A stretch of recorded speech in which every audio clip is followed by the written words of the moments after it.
Bien, gracias. Están ingresando los participantes. Iniciamos en 5 minutos.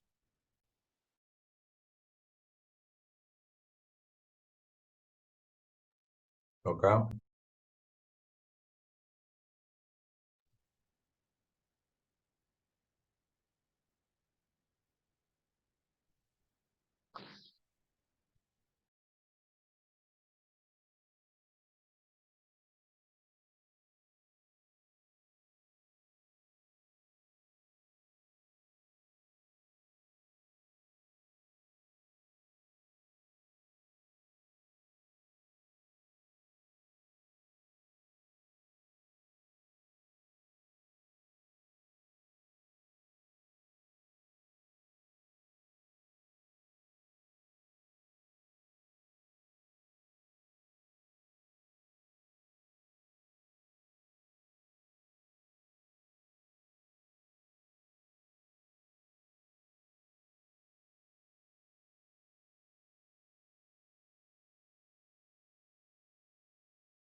Iniciamos.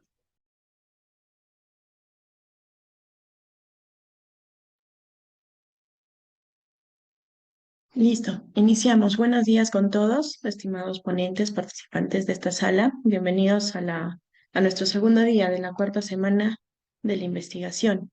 Vamos a empezar el día de hoy la dinámica de la sala. Cada ponente va a disponer de 15 minutos para poder realizar sus ponencias. Todas las preguntas que se generen se van a poder realizar únicamente a través del chat y van a ser respondidas después de las presentaciones iniciales. ¿Sí? A continuación vamos a empezar con nuestra primera ponencia, que está a cargo del profesor César Augusto Corrales Riveros.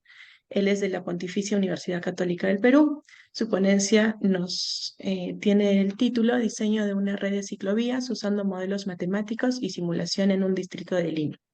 El doctor César Corrales es licenciado y magíster en Ingeniería Industrial por la Pontificia Universidad Católica del Perú, con máster en Dirección de Operaciones, Calidad e Innovación por la Universidad Politécnica de Madrid.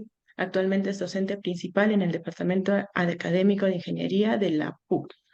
Adelante, profesor. Tiene usted 15 minutos. Gracias. Buenos días a todos y gracias por la invitación. Bueno, no soy doctor, soy magíster. Nada más en una corrección pequeña. Bien, voy a compartir la pantalla de la presentación que tenemos hoy día. A ver, un minuto.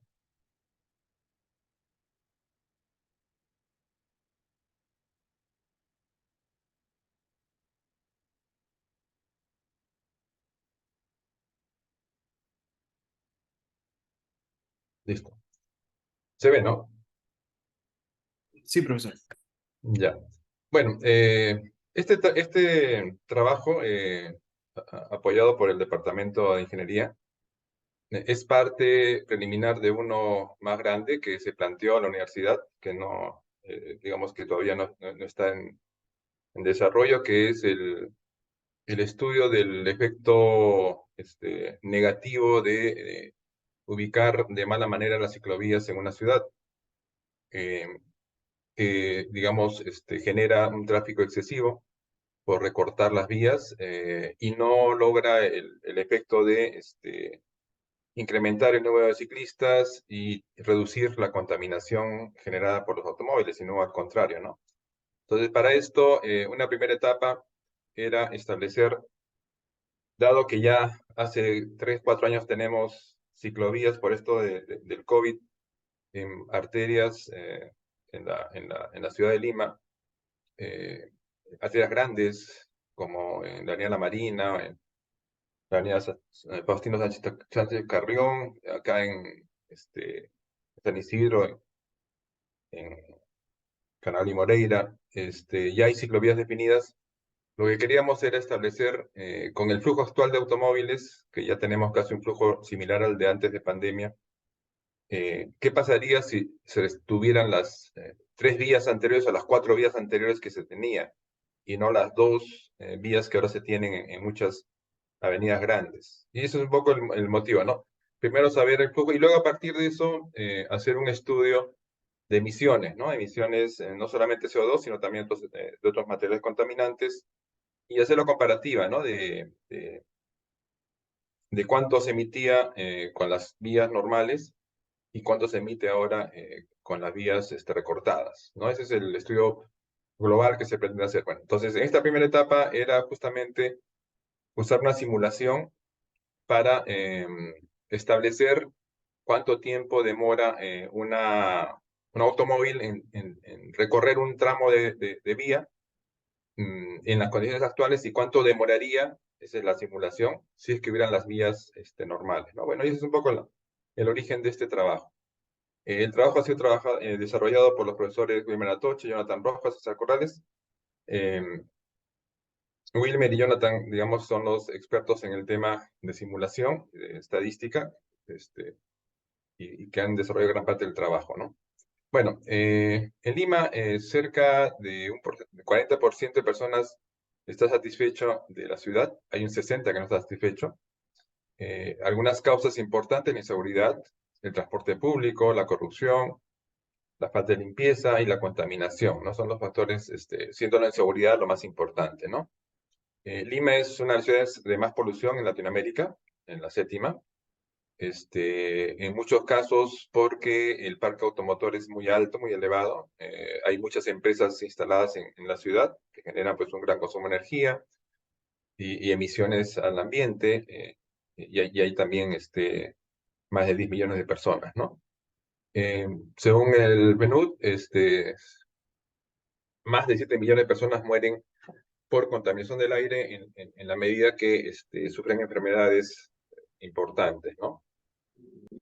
En Lima, eh, digamos, a diferencia de otras ciudades del interior, la contaminación del aire se debe en gran medida al parque automotor, ¿no? Por la cantidad de vehículos que se tiene. Y no solamente por la cantidad, sino sobre todo por la antigüedad, ¿no? Que tienen un parque automotor en promedio 13,6 años de antigüedad, pero que en realidad hay vehículos de 30, 40 años de antigüedad, que en realidad son los que más contaminan. Y también un parque que no está definido de motos, ¿no? Que son las que también tienen emisiones más contaminantes, ¿no? Los vehículos más modernos seguramente contaminan muy poco, pero bueno, eso es otro, otro tema de estudio, ¿no? Entonces, los vehículos han bajado un poco, pero está volviendo a crecer el número en cuanto a ventas, ¿no? Empíricamente, un limeño pasa en promedio 4 horas en tráfico urbano diariamente, yendo del trabajo, regresando. Estos problemas han generado en muchos municipios, en muchas instituciones, tratar de resolver esto aplicando algunas medidas, mejorando el servicio público, lo cual es complicado para una ciudad tan grande como la que tenemos, ¿no? Y la cantidad de empresas que se tienen, ¿sí?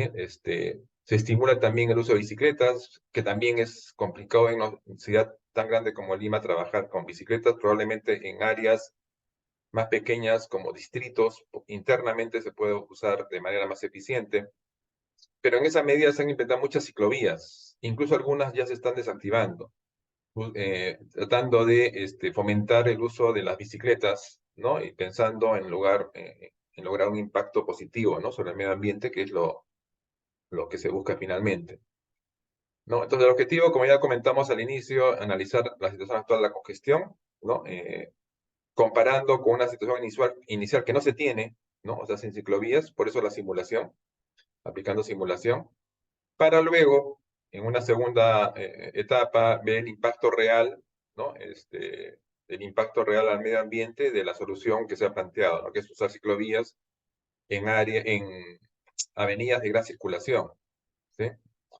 Y para esto hemos trabajado con un distrito, que es San Miguel, una avenida que es la avenida Faustino Sánchez Carrión, la antigua Pershing, eh, donde hemos establecido un estudio. Lo mismo se puede hacer en otros ambientes, ¿no? A ver, el transporte tiene un gran impacto en el aumento de emisiones de CO2, ¿sí? Produciendo una cuarta parte de las emisiones mundiales con el uso de combustible fósil, eh, que hay que controlar, no hay que eliminar, hay que controlar de alguna manera. Algunas variables que afectan estas emisiones son el volumen de tráfico, evidentemente, las características de las carreteras que hacen que, pues, por su deterioro, por la geometría, por los sistemas estos de rompemuelles, que hacen que los vehículos bajen su velocidad de una manera brusca y arranquen, pues, la velocidad de los vehículos, los tipos de vehículos, ya dijimos el tema de las motos, por ejemplo, o los camiones que estamos usando mucho ahora para el tema de las construcciones que se dan en Lima a gran escala, el alto volumen de tráfico, el tiempo de los vehículos parados, detenidos en la congestión, ¿no? Entre otros, son los que pueden afectar más o menos las emisiones de CO2 y otros elementos contaminantes, ¿no?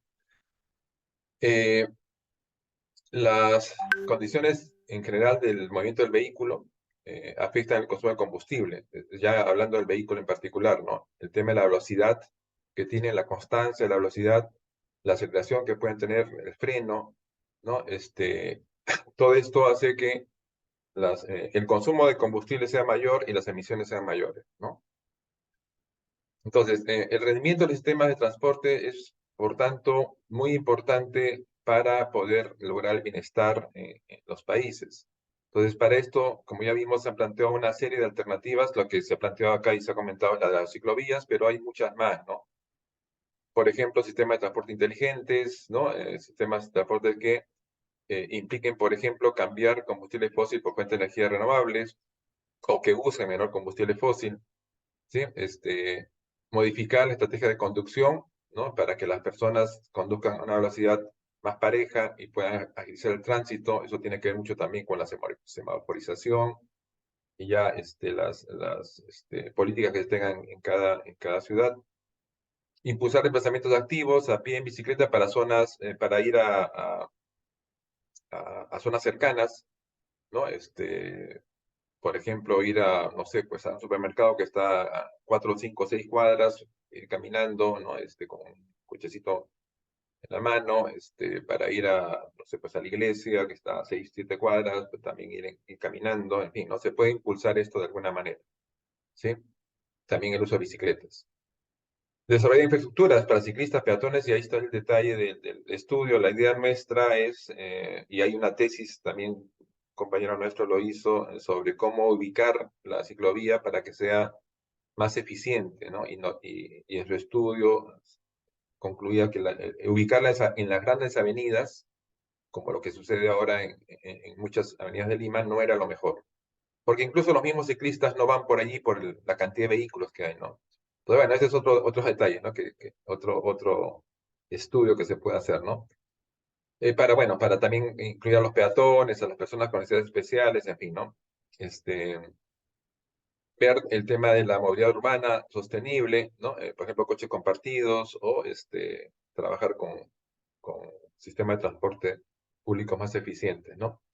Para esto, y no lo planteamos ahora en esta presentación, se trabajó información sobre la modelación matemática, los algoritmos heurísticos que existen, lo que es la simulación, las herramientas y lo que es la arena, que es el software que se ha usado para esta simulación, ¿no? Esa parte no está presentada bueno, en esta presentación, es redundante, pero estaba en el documento que se trabajó, ¿no?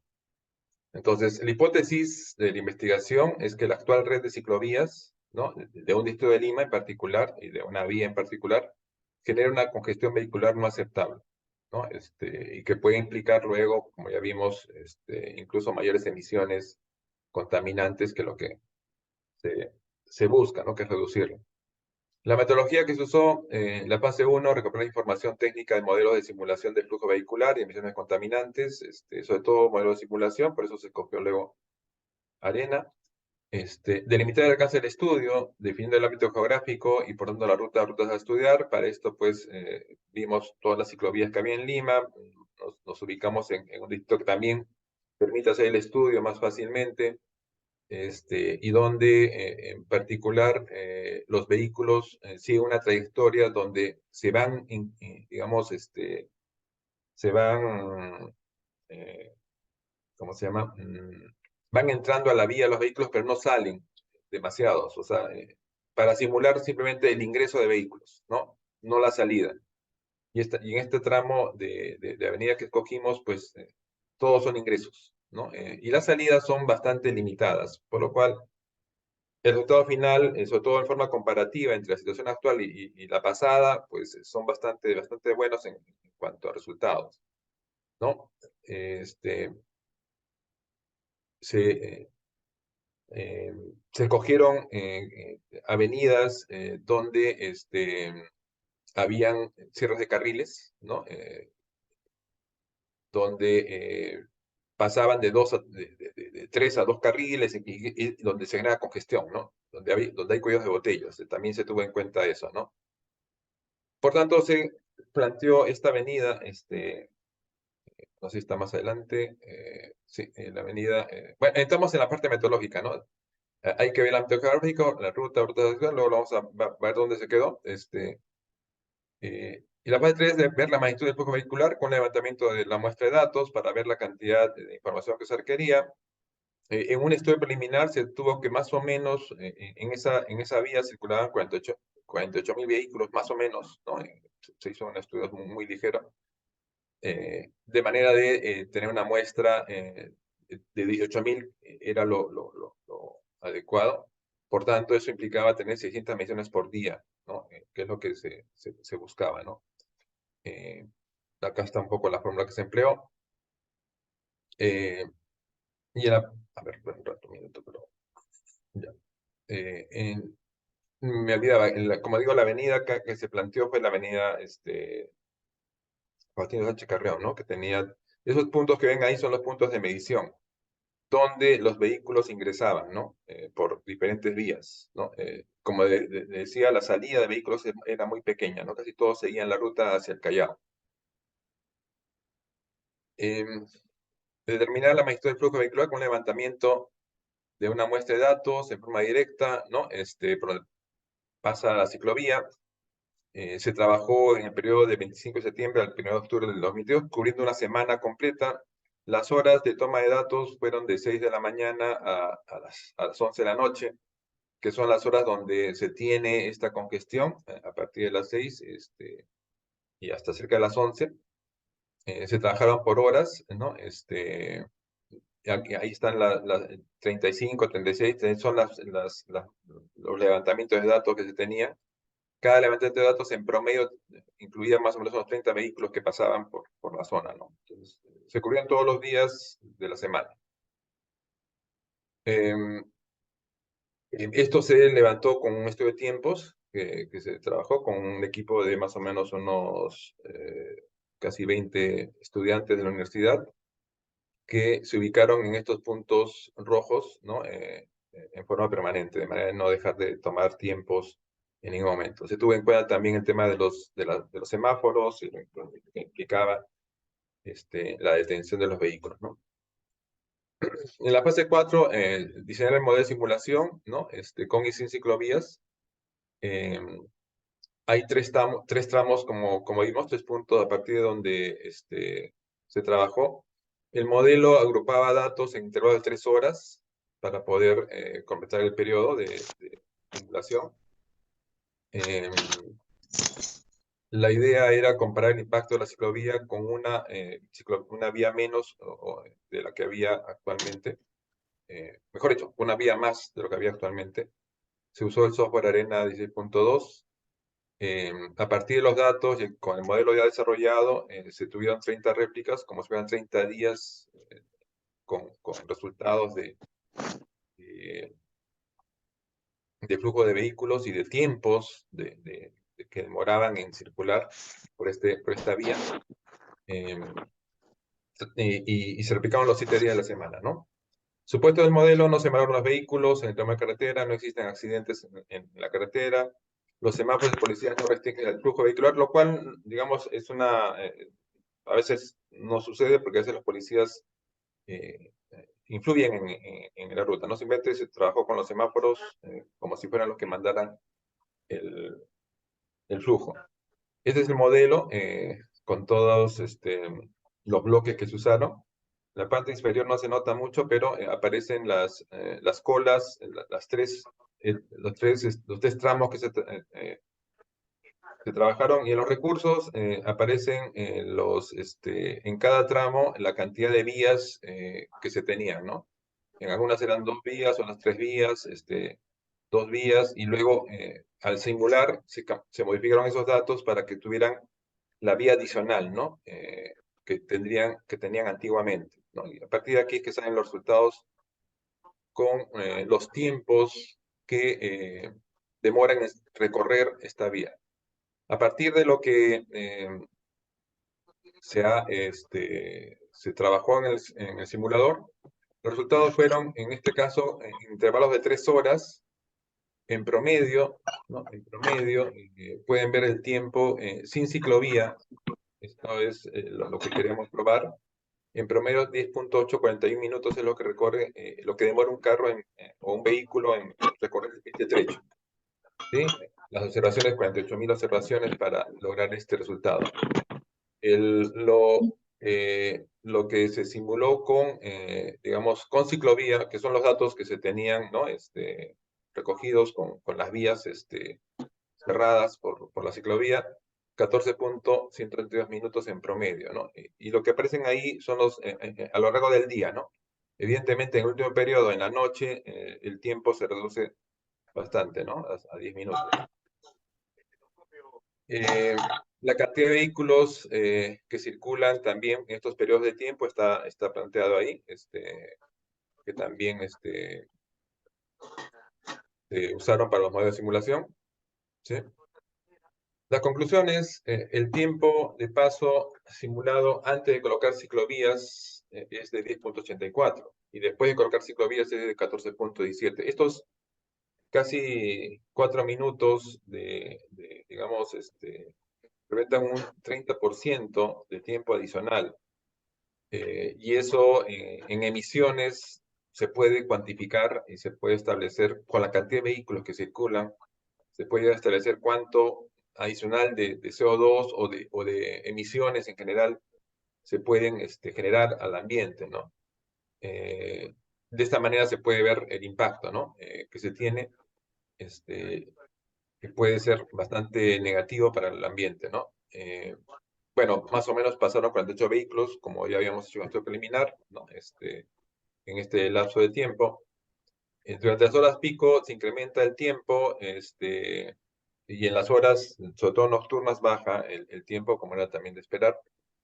Acá están las horas pico también que se pueden establecer, también con la simulación. El flujo de vehículos, en realidad, no disminuye demasiado, es decir, podemos establecer que el impacto del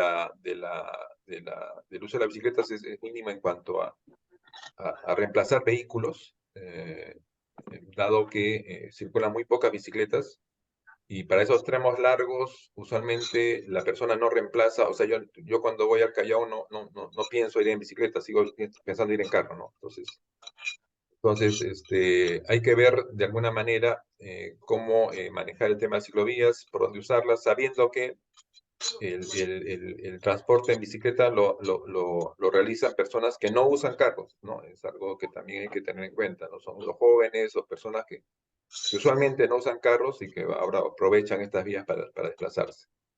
A partir de eso, pues se pueden plantear una serie de soluciones mejores, que es lo que pensamos trabajar, como por ejemplo diseñar ciclovías, pero no por estas zonas en las cuales corten el tráfico, sino por zonas más tranquilas, donde también las personas puedan sentirse más tranquilas para circular por esas vías sin temor a ser atropellados o tener problemas más importantes.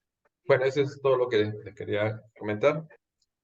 Muchas gracias por escucharme. Muchas gracias, profesor. Bueno, les recuerdo que también pueden hacer sus preguntas a través del chat. Al finalizar todas las ponencias, las vamos a estar resolviendo. La siguiente ponencia está a cargo del profesor Víctor Manuel Cornejo Aparicia de la Universidad Nacional de San Agustín. Su ponencia nos habla sobre los mecanismos de evaluación de operaciones matemáticas de respuesta única empleando juegos geolocalizados. El profesor Víctor Cornejo es ingeniero industrial con maestría en ingeniería industrial con mención en gestión de producción, doctor en ciencias de producción y doctor en ciencias de la computación. Docente principal en la Universidad Nacional de San Agustín en Perú. Bueno, Arequipa. Adscrito al Departamento Académico de Ingeniería de Sistemas e Informática de la Facultad de Ingeniería de Producción y Servicios, docente de posgrado en programas de maestría y doctorado, coordinador general, investigador principal y coinvestigador en proyectos con fondos concursables. Investigador RENACID nivel 3, asesor empresarial en temas de gestión empresarial, planeamiento estratégico, táctico y operativo. Adelante, profesor Víctor, tiene 15 minutos. Buenos días con todos. Muchas gracias por el pase. Voy a compartir mi pantalla. No me deja. Ya está compartiendo. Me indican, por favor, en cuanto se vea mi pantalla. Sí, ya estamos viendo su pantalla. Ya, perfecto. Bueno, nuevamente buenos días con todos. Soy el doctor Víctor Cornejo, estoy a cargo de un grupo de investigación acá en la Universidad San Agustín. Voy a hablarles en primer término del proceso de desarrollo de investigación en ambientes académicos universitarios, en este caso, de mi universidad, la Universidad Nacional de San Agustín. Y uno de mis proyectos, que es el caso de creación de un videojuego, denominado Mecanismo de Evaluación de Operaciones Matemáticas de Respuesta Única empleando juegos geolocalizados. Bien, un poco hablarles de Arequipa, ¿no? Para hacer un pequeño corte. Arequipa, pues queda al sur del Perú, está al pie del volcán Misti y se caracteriza por sus edificaciones hechas en base a sillar extraída de las canteras de sillar que están a las faldas de los volcanes, volcanes que tutelan nuestra querida ciudad. Bueno, un poco hablar desde mi universidad. La Universidad Nacional San Agustín de Arequipa es la única universidad nacional en Arequipa y cuenta con tres áreas, ¿no? El área de biomédicas, sociales y la de ingenierías, que es la que les estoy mostrando en estas diapositivas. Aquí queda la Facultad de Ingeniería de Producción y Servicios y dentro de la Facultad de Ingeniería de Producción y Servicios queda la Escuela Profesional de Ingeniería y Sistemas, que es donde yo trabajo. Soy docente principal a tiempo completo y bueno, aquí es donde desarrollo mi cátedra y elaboro mis proyectos. Soy docente investigador en esta casa de estudios, ¿no? Entonces, los fondos concursables en la Universidad de San Agustín son fondos provistos del Canon. En este caso, estoy trabajando con un fondo concursable del 2021. Estamos ya casi a la etapa del cierre y trabajamos en un modelo que lo venimos madurando poco a poco hace bastante tiempo. Nuestro proceso de investigación parte con ideas básicas a problemáticas plenamente identificadas, ¿no? Entonces, al respecto vemos nuestras fortalezas, sobre todo en el caso de los estudiantes. ¿Por qué? Porque un requisito para los fondos concursables es contar con tesistas. Entonces, vamos formando investigadores juniors que se convierten en algún momento en nuestros tesistas. Entonces, en base a lo que puedan desarrollar nuestros tesistas, es que formulamos nuestros problemas, ¿no? Que nos basamos en hechos tangibles, que podamos recolectar información y información que podamos tener a disposición, ¿no? Entonces, siempre hay una propuesta inicial, partida de los hechos que podamos, con los que podamos contar, y de ahí trabajamos nuestro proceso de indagación, básicamente lo que es aspectos teóricos y sobre el estado del arte. Ahí ya empezamos a hacer nuestras publicaciones de revisiones sistemáticas o similares, ¿no? Una vez visto el proceso de indagación, estos hechos pues los corregimos si fuera el caso, ¿no? Porque viendo experiencias ajenas podemos encontrar detalles que de pronto en los hechos nosotros no los hemos registrado, no los hemos observado. Entonces podemos hacer una cierta corrección, ¿no? O alineamiento si fuera el caso. Posterior a eso, formalizamos la propuesta, ¿ya? En toda esta etapa es la elaboración propiamente dicha de la propuesta y de ahí se hace el desarrollo de la investigación. Entre estos dos tramos es de suponer que se ha presentado el proyecto o un fondo y este ha sido aceptado, ¿no? Entonces, se desarrolla la investigación, se hace el diseño, la forma de abordar el problema y cómo solucionarlo y plantear cómo lo hemos de validar. En el diseño ahí ya se puede hacer en un segundo momento otro tanto de publicaciones, ¿no? Dependiendo del cuerpo de conocimiento que se esté manejando y las experiencias que se hayan tenido al respecto. Posteriormente de la validación es indiscutible que son los resultados publicables más valiosos, ¿no? Entonces, este es un proceso de investigación que nosotros trabajamos y como les he dicho hace un momento, lo venimos madurando. Ahora, otro detallito más que no hay que perder de vista es que nosotros tenemos cursos asignados en donde hacemos teoría. Entonces, lejos de hacer la cátedra clásica, pues hacemos revisiones históricas de la literatura, revisiones sistemáticas. En los aspectos prácticos ponemos valga la redundancia, práctica, modelos aplicados. Y con los estudiantes formamos grupos de estudios, dándoles trabajos de aplicación, ¿no? Ahora, en el grupo de investigadores. De hecho, formamos equipos docentes. Con los interesados, formamos equipos de estudiantes. Y en esto desarrollamos temas de interés, ¿no? El sector de educación siempre ha provisto una cantidad de información bastante valiosa y útil para desarrollar proyectos, ¿no? Entonces, en ese sentido, formamos tesistas de pregrado y posgrado. Ahora, todo esto apuntamos a la publicación o la producción, ¿no? La producción intelectual. Llámense hacer publicaciones en conferencias, o revistas. También trabajamos lo que son libros o capítulos de libros y, de hecho, las tesis, ¿no? En las conferencias o lo que las publicaciones conocidas como persiguen, trabajamos básicamente los full papers principalmente y tener un trabajo en proceso, un artículo corto, un short paper, ¿no? O los journal que aceptan pues artículos completos, ¿no? Básicamente ese es el entorno en el cual trabajamos y el modelo que les acabo de presentar y este es el cuerpo de trabajo que básicamente hacemos o desarrollamos los docentes investigadores en mi escuela, en mi universidad, ¿no? Entonces, ahora les voy a hablar un poco del proyecto de investigación. Mecanismo de evaluación de operaciones matemáticas de respuesta única empleando juegos geolocalizados, ¿no? Acá encontramos un detalle, ¿no? Un detalle interesante. Eh, si nos ponemos a pensar en la evaluación tradicional que se da en los colegios, universidades o en cualquier sitio, ¿cómo se desarrolla? Inclusive en este tema de la virtualidad, ¿no? Siempre lo desarrollamos en ambientes confinados, o sea, podemos estar virtualmente en este momento rindiendo una evaluación, pero estamos sentados en algún lugar, estamos desarrollando un formulario dinámico que puede ser trabajado en cualquier ambiente virtual o en un papel, nos dan un conjunto de preguntas, ya sea acá en la casa, ya sea en un salón, en una universidad, en un colegio, en algún sitio, ¿no? Eso es lo tradicional, eso es lo que regularmente vemos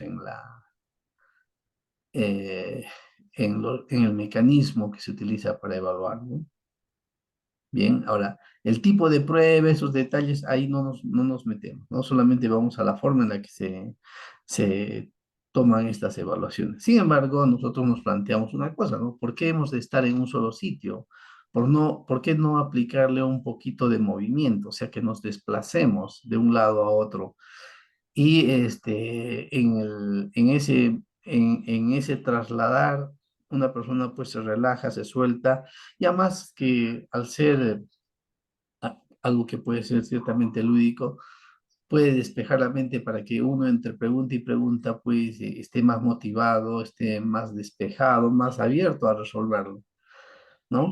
Y específicamente hemos trabajado en este caso operaciones matemáticas de respuesta única. O sea, les planteamos un problema, ese problema tiene un mecanismo de solución que lo trabaja el docente, utilizando alguna clase de metodología.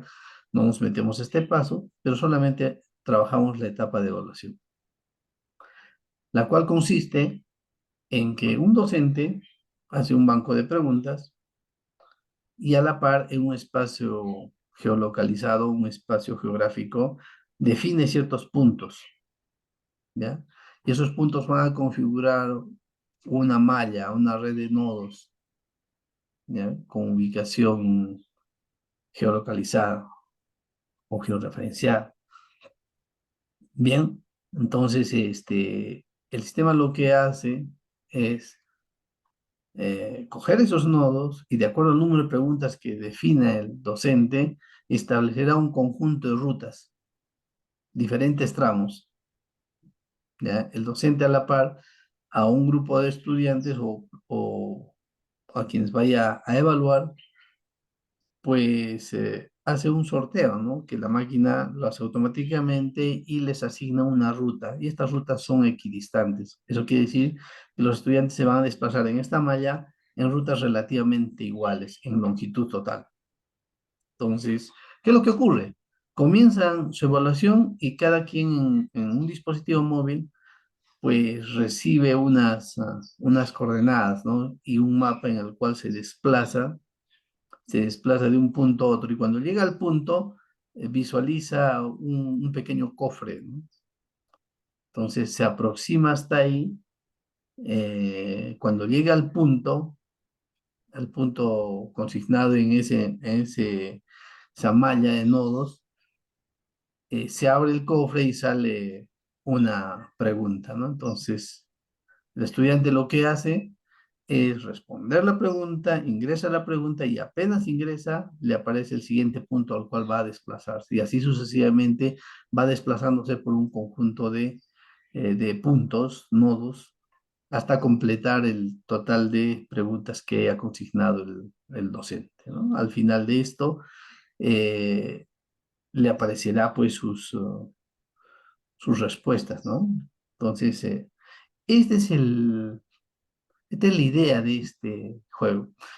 Entonces, para ello, para desarrollarlo, hemos consignado un equipo de investigadores, ¿ya? Está dirigido por mi persona, soy el doctor Víctor Manuel Cornejo Aparicio, soy investigador principal, y desde Colombia nos asesora o nos apoya el doctor César Alberto Collazos Ordóñez, ¿ya? Que es un investigador visitante.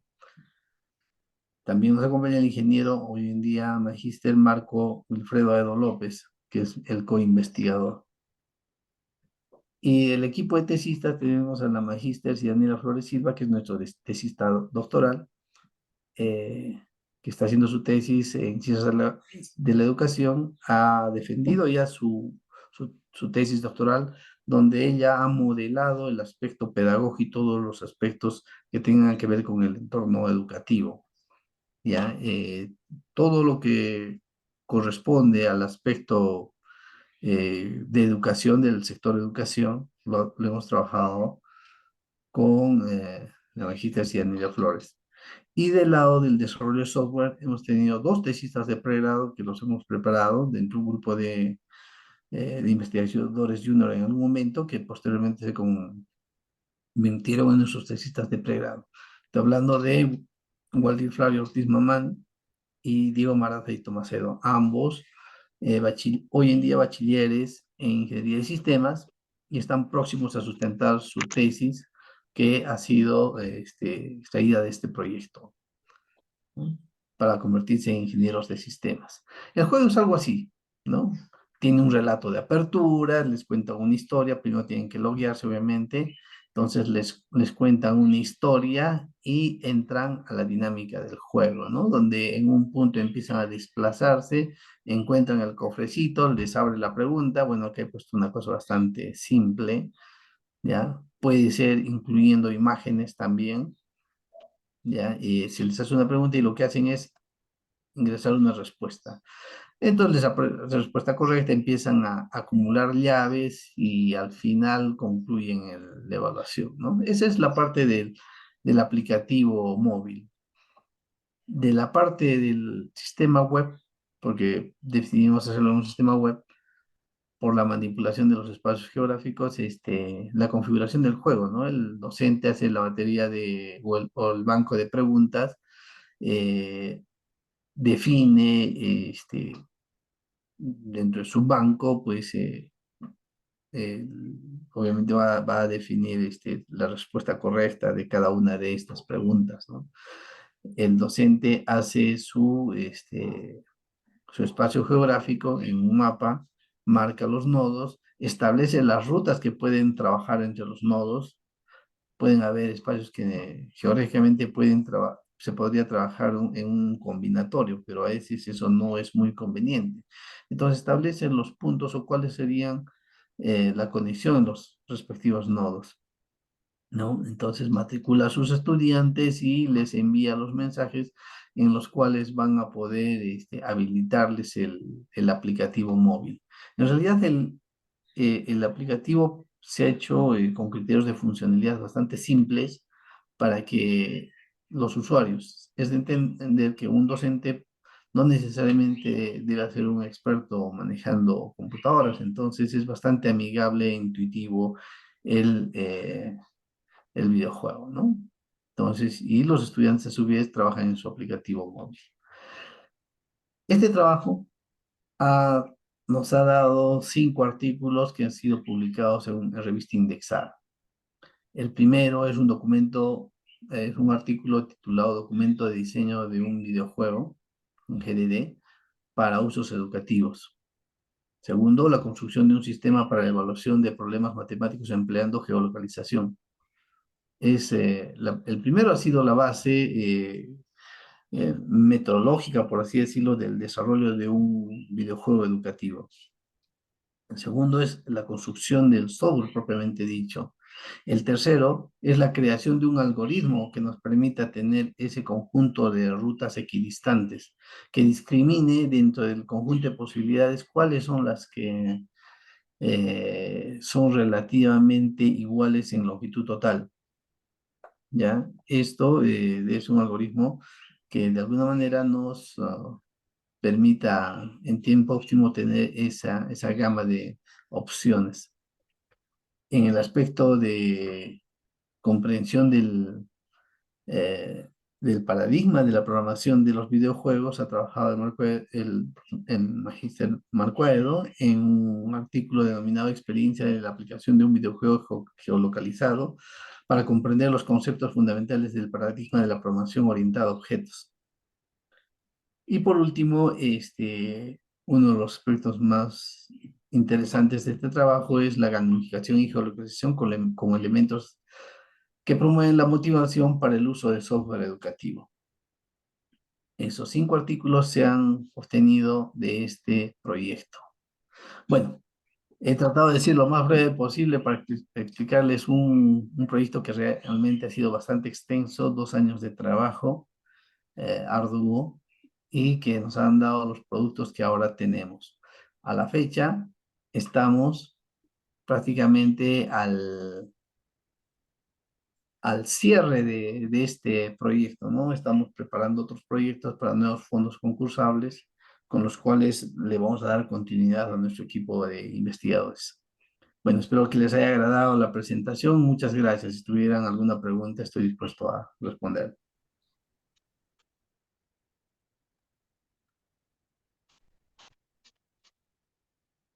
Muchas gracias, profesor Víctor.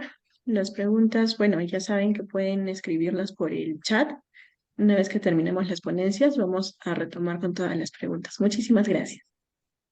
Bien, a usted, muchas gracias. Nuestro siguiente ponente es el profesor Edgar Aurelio Talla Acosta de la Universidad Nacional Jorge Basadre Groman. Su ponencia tiene el título de Comparative Analysis of the Prediction of the Academic Performance of Entering University Students Using Decision Tree and Random Forest. El ingeniero Edgar Talla es ingeniero en informática y sistemas egresado de la Universidad Nacional Jorge Basadre Groman en Tacna, maestro en ciencias con mención en ingeniería de sistemas e informática, doctor en ciencias de la educación. Actualmente es profesor principal adscrito al Departamento Académico en Ingeniería en Informática y Sistemas en la Universidad Nacional Jorge Basadre y es asesor de proyectos de tecnologías emergentes para la educación, realidad aumentada, analítica de datos e ingeniería web. Adelante, profesor Edgar, tiene 15 minutos. Un buen día con todos. En primer lugar, agradecer por la invitación. Un abrazo a todos los colegas y asistentes a este evento. Voy a intentar compartir mi pantalla y por favor si los organizadores me confirman que se ha Sí, podido. sí, ya estamos viendo su pantalla, profesor. ¿Puede ver toda? ¿Sí? A ver, voy a Sí. intentar pantalla completa. ¿Está como pantalla completa o está en modo edición? Ahorita lo vemos en modo edición. Ya, ahora, Ahora sí está en pantalla completa. ok, muchísimas gracias. Muy bien, este trabajo que voy a presentar ha sido desarrollado con Jesús Aguilar, profesor de la Universidad de Pablo Olavide de Sevilla, España, y Edgar Tallo Osorio, profesor principal de la Universidad Nacional Jorge Basadre Groman en la Facultad de Ingeniería. Lo voy a presentar. Este trabajo es resultado de un proyecto de investigación que estoy liderando, financiado con recursos del canon minero, igual que Víctor, en la UNSA. Aquí en la Jorge Basadre tenemos también fondos que nos permiten desarrollar algunos proyectos de investigación con recursos del canon minero.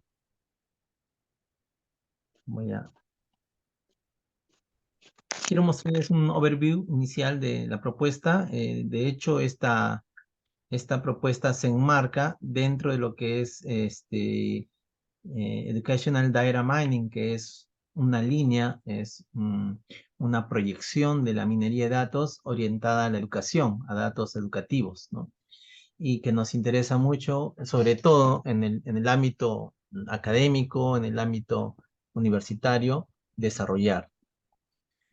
En esta gráfica podemos observar rápidamente un poco la propuesta general de EDM, Educational Data Mining, donde nosotros nos alimentamos de datos que son capturados de diversas fuentes, ¿no?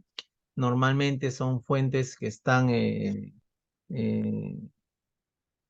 diseñadas a través de distintas tecnologías. Nosotros nos hemos encontrado con algunas barreras porque muchos de los datos están en Excel, otros datos están en MySQL, otros están en SQL Server, en distintos motores y gestores de base de datos, lo cual genera retos y desafíos en la primera etapa crucial de la minería de datos, que es la limpieza de datos, ¿no? Que es la preparación, la transformación de los datos. Entonces, hemos obtenido datos de diversas fuentes, de las aulas virtuales, de la oficina de servicio social, de la oficina de asuntos académicos, y también hemos recuperado datos de los propios estudiantes a través de encuestas, ¿no? Como verán acá, hemos aplicado encuestas a los estudiantes para obtener datos que no se capturan normalmente en la universidad, pero que nos parecían importantes luego de revisar la literatura relacionada con este campo de Educational Data Mining. Toda esa data nos permite a nosotros generar un repositorio de datos educacionales, los cuales los sometemos al proceso tradicional de minería de datos, que es el preprocesamiento de los datos, aplicación de métodos e interpretación de los resultados que obtengamos. Esto nos va a generar nuevo conocimiento respecto a qué variables son las que tienen mayor impacto en diversos fenómenos educativos en la universidad o en el sector educativo. Y finalmente este nuevo conocimiento nos va a permitir que tanto las autoridades, los mismos profesores y los propios estudiantes puedan tomar decisiones mucho más efectivas. En nuestro caso en particular, el proyecto está orientado a aplicar la minería de datos, la ciencia de datos, para evaluar el impacto de la COVID en el proceso educativo en la universidad.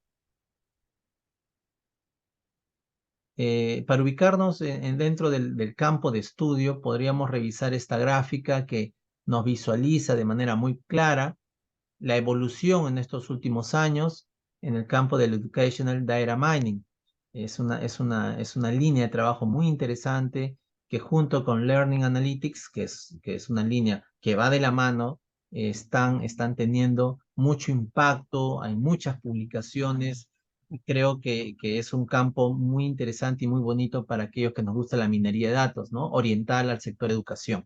Así es que los invito, aprovecho esta oportunidad, a todos aquellos que quieran colaborar en este proyecto que estamos emprendiendo. Vamos a postular un nuevo proyecto ahora en fin de año, financiado también con recursos del Canon, para poder seguir aplicando estas técnicas de minería de datos a la educación. Así es que alguien que quiera, se interese en trabajar en algunos equipos, en algunos proyectos en particular dentro de este gran proyecto, bienvenidos, ¿no? Entonces verán que el crecimiento exponencial en los últimos años, en diversas conferencias, en diversas publicaciones, todas aquellas indexadas en grandes bases de datos.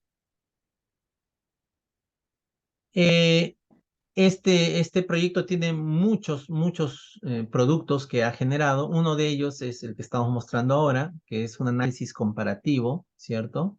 Básicamente dos técnicas de Machine Learning en la predicción del rendimiento académico de los estudiantes en la Facultad de Ingeniería.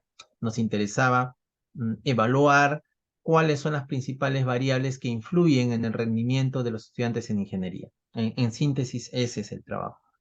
Entonces, hemos comparado dos técnicas, árboles de decisión y random forest, porque en la literatura son las técnicas que son más utilizadas para este campo de estudio y con con muy buenos resultados, ¿no? Entonces, nos hemos basado en la literatura. Por eso comparamos estos dos algoritmos. Tenemos el origen de nuestros datos de DASA, que es la Dirección de Asuntos Académicos de la Universidad, Asuntos y Servicios Académicos de nuestra universidad, que es una gran oficina donde conglomera todos los datos académicos de los estudiantes, la información de ellos, sus notas, sus calificaciones. Y también hemos aplicado encuestas a los propios estudiantes donde les hacemos, donde recuperamos información muy valiosa de ellos mismos, ¿no? Respecto a sus antecedentes escolares, respecto a sus hábitos en la casa, hábitos de visualización de streaming, de tiempo de horas de videojuegos, qué actividades deportivas realizan, etcétera. Datos que lamentablemente en nuestras universidades, y es bueno que esto se diga en este espacio, esta red peruana de universidades creo que debería ser la encargada de poder plantear políticas de gestión de datos en las universidades, ¿no? Nuestras universidades, hasta donde yo sé, la mayoría de las universidades no tienen una política clara de tratamiento de datos, de captura de datos, con el fin de poder utilizar estos datos para trabajos con minería de datos, con modelos de predicción.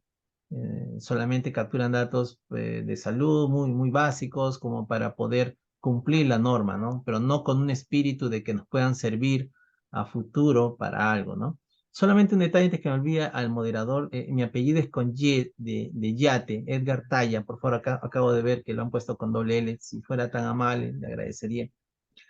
Entonces, una vez que hemos recuperado ya los datos del repositorio de la Dirección de Servicios Académicos y de las encuestas, nosotros pasamos a un proceso este, de limpieza de los datos, ¿no? Comenzamos a homogeneizar los datos, a transformar algunos datos que necesitamos trabajar de manera categórica, quizás limpiar algunos valores que no se encuentran, algunos valores perdidos que no hay, aplicando diversas técnicas de limpieza, ¿cierto? Muchas de ellas basadas, pues, en la media, en la moda, en interpolaciones. También aplicamos algo de métodos para lo que es detección de outliers y diversas técnicas que en esta etapa aplicamos, ¿no? Nos parece una etapa crucial, ¿no? Si no hacemos una buena limpieza de datos, un buen procesamiento de datos, todo lo demás no sirve. Ya todo lo demás no sirve. Entonces, esta etapa es fundamental y exige un conocimiento importante de la realidad problemática del fenómeno que se quiere estudiar, que se quiere predecir, ¿no? Entonces, acá necesitamos expertos también en el campo educativo. Luego, una vez que nosotros ya tenemos la data preprocesada, limpia, aplicamos en este caso de este trabajo en particular dos algoritmos, ¿no? Random Forest y Decision Tree, ¿no? Como sabrán, los dos son árboles de decisión, sino que Random Forest utiliza varios árboles para poder interpolar los valores y promediar los resultados. Luego testeamos y a través de diversas métricas hacemos la medición de la accuracy. Finalmente evaluamos los resultados a través de la matriz de confusión. Los árboles de decisión, como ustedes conocerán y sabrán, es una técnica muy antigua ya, muy utilizada. Y de verdad muy efectiva, aunque no lo parezca, ¿no? Es una técnica relativamente simple, pero muy efectiva. Pero no es del todo cierto que sea muy simple, porque igual tiene fundamentos importantes que debemos conocer. Por ejemplo, uno de ellos es la entropía, o sea, conocer, entender sobre todo para poder realmente encontrar la naturaleza del algoritmo de árbol de decisión. Muchos de nosotros hemos escuchado hablar de entropía en física, obviamente, ¿no? Todos hemos llevado física en ingeniería, pero en el campo de la ciencia de datos, la entropía es muy importante porque me puede, en el caso específico de los árboles de decisión, determinar el grado de pureza de los nodos, ¿no? ya que hablamos de un problema de clasificación netamente en este trabajo, vamos a clasificar si el alumno tiene buen rendimiento o mal rendimiento, ¿no? Entonces es un problema típico de clasificación y necesitamos ir evaluando a cada nivel del árbol la pureza de sus nodos, ¿no? Entonces para eso nos sirve la entropía. ¿Y cómo se mide? Básicamente se mide con la probabilidad, ahí tenemos P, ¿cierto? Pues, que ese valor esté o no esté en una clase determinada, multiplicado por el logaritmo de P sub I, de la misma probabilidad. En términos muy sencillos, la entropía, mientras más equilibrada está el nivel de los valores de clase, por ejemplo, estos dos desaprobaron y estos dos aprobaron, tenemos una entropía alta, ¿no? De valor 1, porque son dos que aprobaron, dos que desaprobaron y dos que desaprobaron, ¿no? Entonces la entropía es alta. En cambio, cuando todos son de un solo valor, estos 4 desaprobaron en este nodo, la entropía la más baja es 0, ¿no? Entonces lo que nosotros tratamos de encontrar es una entropía media, ¿no? Que se pueda ir trabajando nivel a nivel y encontrar pues lo que necesitamos finalmente, ¿no? La mayor predicción posible, con la mayor precisión posible, mejor dicho. El experimento básicamente utilizó 305 encuestas aplicadas a los estudiantes del periodo académico 2021-1, ¿ya? 6.314 registros de calificaciones de estos mismos estudiantes. Ustedes dirán, ¿por qué no concuerda si son 305 estudiantes y tengo 6.314 registros de calificaciones?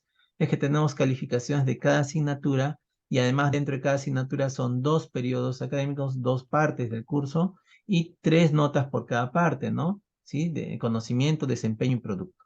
Entonces, lo que hace una gran cantidad de notas por cada estudiante. Además, también como verán en el lado derecho, hemos utilizado también notas del colegio, o sea, su historial escolar, ¿no? Algunas de las variables que hemos utilizado en este experimento, básicamente la frecuencia semanal de práctica de videojuegos, esto fue capturado a través de la encuesta, ¿cierto? Porque en la universidad no les preguntan eso cuando ingresan, al menos en mi universidad no. Tipo de conexión de Internet, ¿qué tipo de conexión tienen de Internet? El año 2021-1, como sabrán, todavía estábamos en pandemia. Tipo de escuela donde terminaste la secundaria, ¿no? Si es pública, privada, parroquial, militar. Género de lectura preferido, qué es lo que leen normalmente. Grado de acceso a la universidad, cómo accedió a la universidad por el concurso de admisión ordinario, extraordinario, por preuniversitario, CEPU 1, CEPU 2, CEPU de invierno, CEPU de verano, etc. Frecuencia semanal de visualización de videos, TV, YouTube, Netflix, Internet, HBO, o sea, todo lo que es el tema de streaming, cuánto tiempo invierten en streaming. Son variables que nos parecieron interesantes añadir para hacer inédito un poco este estudio, ¿no? Ya que la mayoría de experimentos que hemos visto en la literatura utilizan información más socioeconómica, ¿no? De los estudiantes. Acá tenemos algunos resultados, básicamente el promedio de nota académica de 0 a 20, obviamente acá la nota es de 0 a 20 en las notas, versus el puntaje promedio de ingreso a la universidad. Hemos intentado relacionar el puntaje de ingreso a la universidad en el eje X, ¿cierto? Y las notas en el primer año de la universidad en el eje Y. Como verán, básicamente, mientras mayor era la nota de ingreso, se debería suponer que sean mayores las notas en primer año, pero no es así. Hemos descubierto que no necesariamente es así. Como verán, la gráfica visualiza un puntaje parejo a todos los niveles de puntajes promedios de acceso a la universidad, o sea, de admisión, ¿no? En general, no hay mucha diferencia entre los 5 clústeres que hemos identificado de puntajes, ¿no? No hay mucha diferencia. Hemos utilizado la herramienta Canime o Nine para poder hacer nuestros modelos, probarlos, experimentar con la data. Es una herramienta que la recomiendo mucho, muchos de ustedes seguramente ya la utilizan. Es open source, es una herramienta muy versátil, con una comunidad de desarrollo muy grande y tiene todo lo que necesitamos para hacer minería. Algunos resultados ya del árbol, no sé cómo voy con el tiempo, voy a ir avanzando un poquito más. Ya se van identificando algunas variables fundamentales y determinantes del desempeño de los estudiantes, ¿cierto? Hemos descubierto cosas bien interesantes, sobre todo que la variable hábitos de lectura es muy influyente en en el rendimiento de los estudiantes, ¿no? Ahí tenemos unas partes, hemos intentado capturar algunas partes del árbol, ¿no? Y como verán, ahí están todos los géneros literarios, ¿no? De los estudiantes, ¿cierto? Y un gran porcentaje que leen comedia, bueno, el 100% tienen unas notas aprobatorias. Y los que leen romance, la mayoría desaprobados, ¿no? Cosas interesantes que todavía debemos seguir estudiando a futuro, ¿no? Con otro equipo, ¿no? Pero son datos preliminares muy, muy interesantes, ¿no? Ahí tenemos la matriz de confusión, tenemos una accuracy 93.28, un buen accuracy, una buena precisión, tanto para árbol de decisión como para random forest, ¿no? Están casi igual, random forest con un poquito más de precisión, pero en general los dos algoritmos han funcionado muy bien en la predicción de si aprueban o desaprueban su ciclo académico, ¿no? Como conclusiones tenemos que hemos podido identificar algunas variables interesantes, ¿no? Que influyen en el rendimiento académico, unas variables determinantes, ¿cierto? En la Facultad de Ingeniería, sobre todo en la materia de matemáticas, ¿no? Nos hemos enfocado a estudiar el desempeño en la asignatura de matemáticas. Se ha observado que los árboles de decisión, ¿cierto? El random forest sobre el árbol de decisión tuvo mayor precisión, obviamente lo hemos visto, 93.28 árbol de decisión y 93.33 random forest, así es que hay una ligera diferencia a favor de random forest. Y también se ha visto que una de las principales variables determinantes son las calificaciones escolares, ¿no? De colegio, cómo han llegado al colegio normalmente en notas de matemática, y los hábitos de lectura que les comenté hace un momento, ¿no?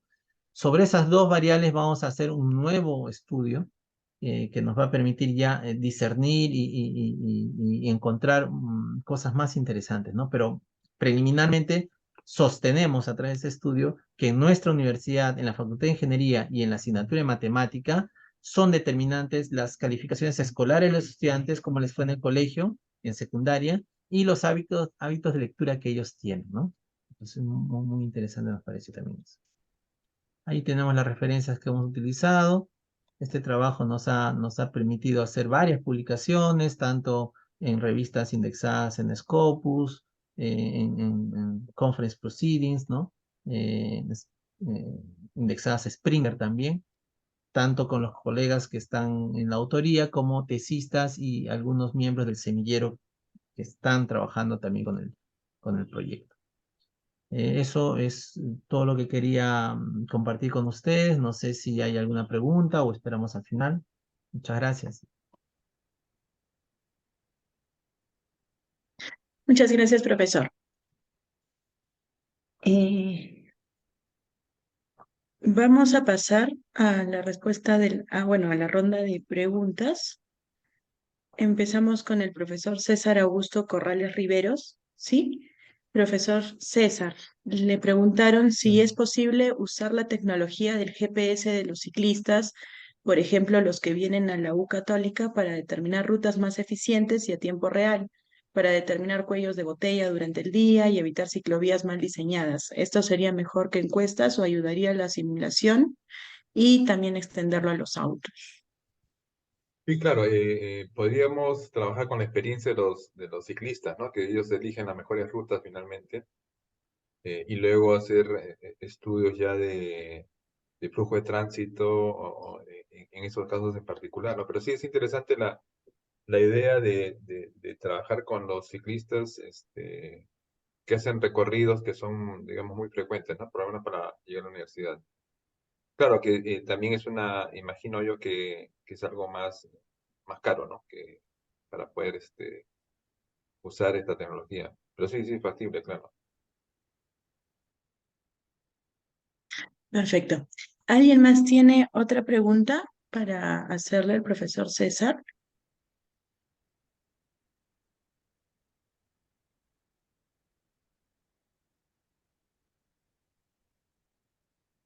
Me parece que todo quedó entonces súper claro. Muchísimas gracias, profesor César. Ok, gracias. Eh, mm, para el profesor Edgar Taya, le hicieron la pregunta, buenos días, le agradecería que me aclare sobre la calificación de la UNESCO, qué tan certero es o qué opina. Sí, nosotros consideramos que todas las calificaciones, las pruebas, no sé si entendí bien la pregunta respecto a la calificación UNESCO, pero entiendo de que se refiere a este tipo de pruebas respecto a nuestro sistema educativo, ¿no? Considero que cada institución, cada organismo tiene diversos criterios para calificar, para evaluar, para rankear también, ¿no? Instituciones educativas o evaluar el nivel de desempeño de los estudiantes. Pero creo que nosotros, los académicos, somos los que más en contacto estamos con los estudiantes, conocemos el fenómeno educativo desde adentro, la realidad de nuestros estudiantes, nuestra idiosincrasia por regiones. Cada región, el Perú tiene su propia idiosincrasia también.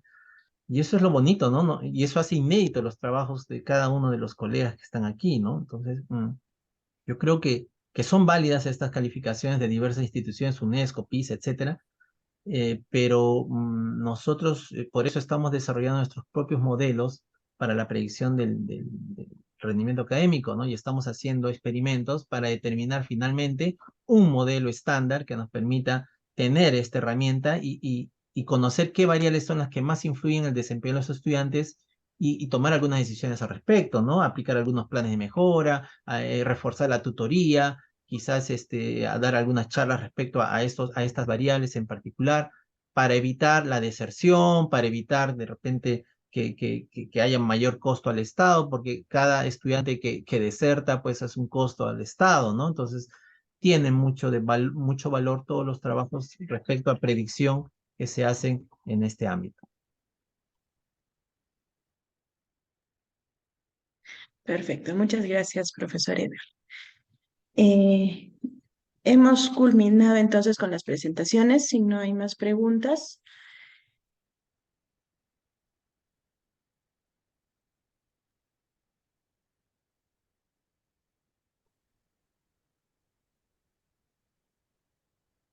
Ana, Parece que no. si me permite ¿Sí? solo 30 segunditos y intentar salir Adelante. del protocolo, felicitar, agradecer a los colegas, a César, a Víctor. A César no tengo el gusto de conocerlo, ojalá en algún momento podamos contactarnos. A Víctor de la UNSA sí lo conozco hace ya bastantes años y de verdad muy contento de verlos, invitarlos a conversar un día, de repente pueda salir algún trabajo en conjunto también con ellos, con los colegas que están presentes en la sala también. Creo que de eso se trata, ¿no? No es para nosotros, no guardarnos todo y quizás compartir y aprender de muchos de ellos también. Me ha interesado mucho el trabajo de César, está muy interesante, muy bonito. Quizás algún día conversar también. Víctor, bueno, ni hablar, ya Víctor lo conozco a tiempo, hace cosas muy interesantes en Arequipa también. Y finalmente, mandar un saludo a todos los colegas. Espero el Estado peruano ya reconozca por fin la labor de los docentes universitarios y los valore realmente en este marco de huelga nacional indefinida, que creo que el Estado debe reconocer ya por fin el trabajo que el docente universitario hace. Eso era lo que quería decir. Y gracias, Ana.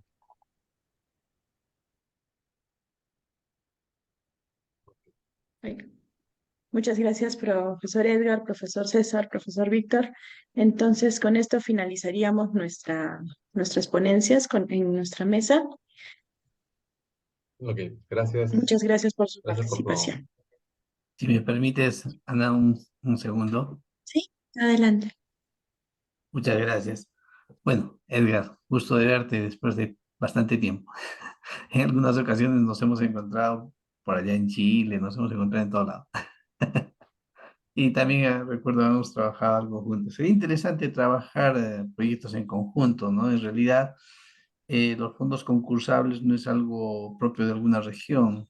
Prociencia, el Ministerio de la Producción lanzan fondos concursables y en realidad el alcance de las partidas presupuestales para la ejecución de proyectos de investigación son mucho mayores cuando se trabaja con entidades asociadas, ¿no? Entonces, sería interesante conversar de esto en algún momento, Edgar, y en realidad con todos, ¿no? Todos los interesados acá en la investigación es una cosa muy bonita, muy interesante. Cualquiera diría que el docente investigador, pues, no hace mucho en la universidad, pero realmente es un trabajo bastante arduo ¿no? Pese a que solo tenemos una cátedra a nuestra responsabilidad, la labor es muy exhaustiva en la formación de investigadores juniors, investigadores ya formados y cuajados para formar grupos de investigación. Es un trabajo realmente arduo que es poco comprendido por las autoridades y por la gente en general, ¿no? Porque a veces no visualizan lo que está más allá de lo que se puede hacer regularmente, ¿no?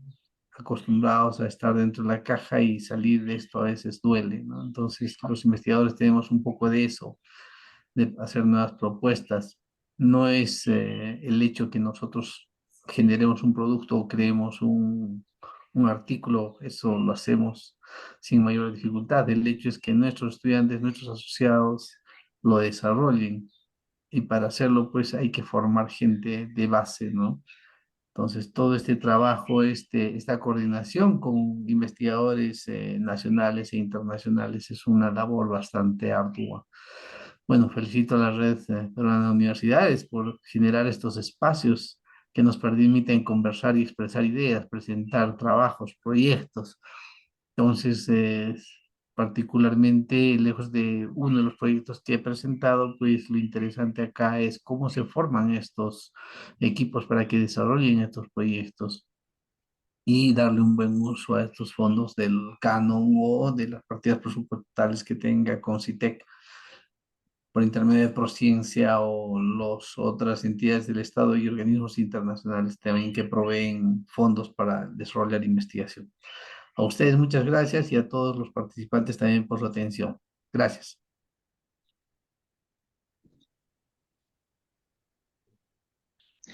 Muchas gracias a todos por su participación. Hasta luego. Bien, hasta luego, hasta luego. Muchas gracias por la Hasta participación luego. y a todos los ponentes y a la moderadora. En el chat está el link de asistencia para la mesa actual y también está el link de acceso para la siguiente mesa de ciencias e ingeniería que inicia al mediodía. Agradecemos a las palabras a los ponentes desde la Red Peruana de Universidades. Es la cuarta semana de investigación donde ya más de 800 investigadores RENACIT tienen la oportunidad de compartir sus experiencias y establecer vínculos. Se transmitirán todas las conferencias que se están realizando y se enviarán por correos el directorio de investigadores a los participantes para que puedan establecer estos vínculos y posibilidades de contacto entre las distintas universidades. Resaltar, justo como se mencionaba en los comentarios del doctor Cornejo, que hoy día a las 7 de la noche tenemos una conferencia magistral del el magíster Max Ramírez, que es representante de Concitec, va a exponer sobre el tema de publicaciones, si es realmente un indicador eh, para evaluar una investigación. Vamos a tener la posibilidad de que se puedan hacer preguntas para tener espacios de diálogo sobre qué se considera importante para una investigación, para realizar investigación universitaria, si tener espacios en revistas indexadas es lo principal o si hay otras posibilidades como lo que se está comentando en distintas universidades, que es la investigación con impacto social, ¿no? Esa es la mesa que tenemos especial, digamos, para todas las áreas temáticas que se realiza a las 7 de la noche. Los invitamos a todos los participantes y específicamente a los interesados en temas de ingeniería, los invitamos a la siguiente mesa que inicia al mediodía. Muchísimas gracias a los participantes y a la moderadora y nos vemos en unos minutos. Muchísimas gracias. Buen día. Buen día, gracias. Buenos días. Buenos días con todos. Buenos días.